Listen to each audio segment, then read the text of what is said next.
একই শহর, একই বয়স, একই পরিমাণ টাকা।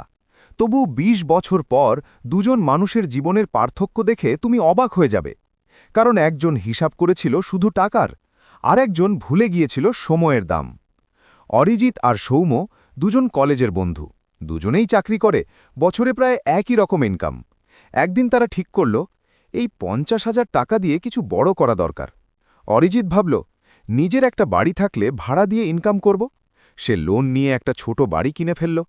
প্রথম দিন চাবি হাতে নিয়ে দাঁড়িয়ে সে নিজেকে বিজয়ী মনে করল। বন্ধুরা জিজ্ঞেস করে, কি দারুণ ইনভেস্টমেন্ট। অন্যদিকে সৌম্য চুপচাপ সেই একই টাকা একটা ইন্ডেক্স ফান্ডে ইনভেস্ট করল।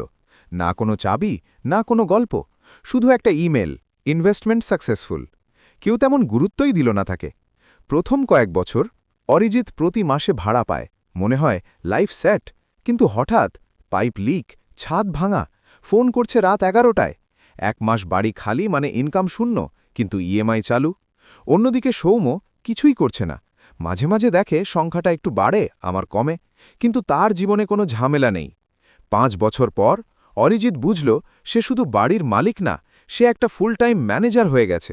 সময় যাচ্ছে, স্ট্রেস বাড়ছে, লাভ হচ্ছে, কিন্তু যতটা ভেবেছিল ততটা না। অন্যদিকে সৌম্য চুপচাপ বসে থেকেও দেখল তার টাকা ধীরে ধীরে গুণে বাড়ছে। এটাই কম্পাউন্ডিংয়ের জাদু, যা প্রথমে ধীর, তারপর ভয়ঙ্কর দ্রুত। ১০ বছর পর অরিজিতের সম্পত্তির দাম বেড়েছে। সে এগিয়ে আছে, কিন্তু ক্লান্ত। সৌম্য, সে এখনও একই কাজ করছে, কিছু না করা, কিন্তু তার টাকাটা নিজের জন্য কাজ করছে। ২০ বছর পরে দুজনেই প্রায় একই জায়গায় পৌঁছেছে। দুজনেরই সম্পদ কয়েক লক্ষ টাকার। কিন্তু পার্থক্যটা কোথায় জানো? অরিজিৎ লড়াই করে জিতেছে, সৌম্য ধৈর্য ধরে জিতেছে। একজন সময় দিয়ে টাকা বানিয়েছে, আর একজন টাকা দিয়ে সময় কিনেছে। জীবনে সবচেয়ে বড় ভুলটা কি জানো?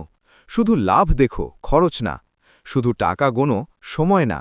রিয়েল এস্টেট খারাপ না, স্টক মার্কেটও না, কিন্তু সঠিক সিদ্ধান্ত সেইটা যেখানে তুমি টাকা প্লাস সময় প্লাস মানসিক চাপ সবকিছুর হিসাব করো। পরের বার কেউ যদি বলে এই ইনভেস্টমেন্টটাই বেস্ট, তাকে শুধু একটা প্রশ্ন করো, সব হিসাব ধরেছ তো?